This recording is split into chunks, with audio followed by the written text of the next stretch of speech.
बच्चों, आज मैं आपको दिखाने जा रही हूँ आपके चैप्टर 1 हरियर काका पर बनाई गई आप सभी के सहयोग से एक एक्टिविटी। आप जानते ही मेरे स्कूल के बच्चों ने की हेल्प से मैंने की है, क्योंकि अक्सर आजकल जो पढ़ाई का चेंज हो रहा है पैटर्न, उसमें एक्टिविटी करना बहुत ज़रूरी है। तो घर बैठे हैं, लॉकडाउन है, तो आपको घर बैठे आप क्या एक्टिविटी बच्चों ने मेरे साथ की है उसी को मैं आप सभी के साथ शेयर करना चाहती हूँ। अगर आपने मेरी वीडियो को अभी तक लाइक सब्सक्राइब शेयर नहीं किया तो जल्दी से कर दीजिए, क्योंकि आगे भी मैं आपको इसी तरह कुछ नई नई चीज़ें दिखाने वाली हूँ अपने चैनल पे। स्टार्ट करते हैं चैप्टर 1 हरियर काका की एक्टिविटी। एक बच्चा है जिसने हरियर काका की ठाकुरबाड़ी के साथ अपने चित्र को दर्शाया है। आप जानते हो कि ज़मीन जायदाद के बाद कई बार व्यक्ति के अपने भी पराये हो जाते हैं। इत्तेफाक की बात है तो हरियर काका उसी गांव में रहते थे जिसमें लेखक रहता था। हरियर काका के 4 भाई थे। उन्होंने 2 शादी की, लेकिन उनकी दोनों पत्नियां ही मारी गई। उनके हिस्से में 15 बीघे ज़मीन आई। हरियर काका और लेखक दोनों का बहुत गहरा आत्मीय संबंध था, मित्रता का संबंध था। दोनों एक दूसरे से एक भी बात नहीं छुपाते थे।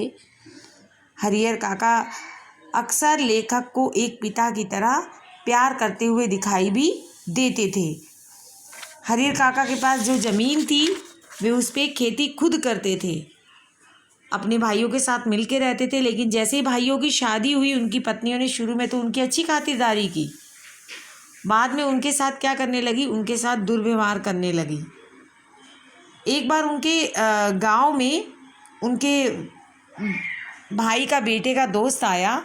उन्होंने घर में बहुत सारे पकवान बनाए, तो हरियर काका ने सोचा मुझे भी पकवान अच्छे अच्छे खाने को मिलेंगे, लेकिन बहुओं इसे खाना देना जैसे भूल ही गई। जब हरियर काका ने मांगा तो उन्होंने वही रूखी रोटी उन्हें खाने को दे दी, जिससे हरियर काका को बहुत गुस्सा आया। उन्होंने खाना फेंका और चले गए।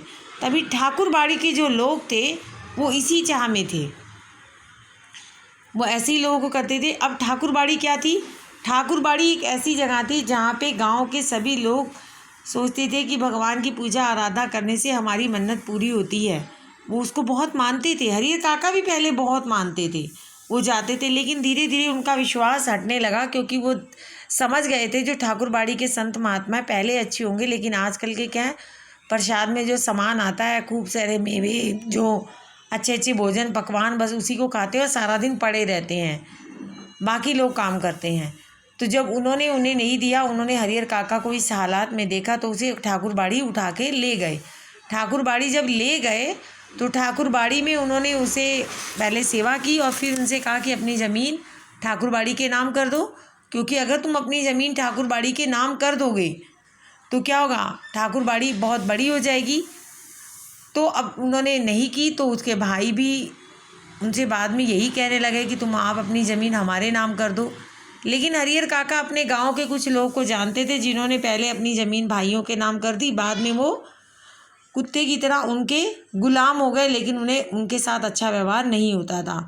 तो हरियर काका ने ना ज़मीन अपने भाइयों को दी और ना ठाकुरबाड़ी के नाम की। गांव वालों की भी 2 राय हो गई थी, जैसे इस बच्चे ने दिखाया 2 राय। एक राय कहती थी ठाकुरबाड़ी को ज़मीन दे देनी चाहिए, क्योंकि वो ठाकुरबाड़ी से प्रसाद वरसाद के रूप में बहुत कुछ खाते पीते और पलते थे ठाकुरबाड़ी के सहारे। और दूसरे जो गांव के पढ़े लिखे लोग थे वो कहते थे अपने जीते जी इसे ऐसा नहीं करना चाहिए, भाई आखिर भाई होते हैं। इस तरह अब उन्होंने क्या किया, अपने भाइयों ने भी मारा हरियर काका को। ठाकुरबाड़ी के जो लोग थे वो भी उनके साथ दुर्व्यवहार करने लगे। अब पुलिस ने उसे थोड़ा सा अपने अंडर में लिया। हरियर काका की देखभाल करने के लिए कुछ पुलिस वाले तैनात कर दिए। इस बच्चे ने दिखाया है कि किस तरह पुलिस वाले हरियर काका की जो चैना दौलत थी उस पर आराम से बैठ के खाते पीते थे। हरियर पापा की वही स्थिति थी, खाना अच्छा मिलने लगा, जान बच गई, लेकिन वो खुश नहीं थे, वो चुप थे। तो बच्चों ये स्टोरी है एक ठाकुरबाड़ी को बड़ा करने के लालच में कुछ साधु और महंतों की, और एक बिना बच्चों के पिता हरियर काका की। लेखक की आंखों देखी स्टोरी है जिसपे बच्चों ने कुछ किया है कार्य एक्टिविटी का। धन्यवाद।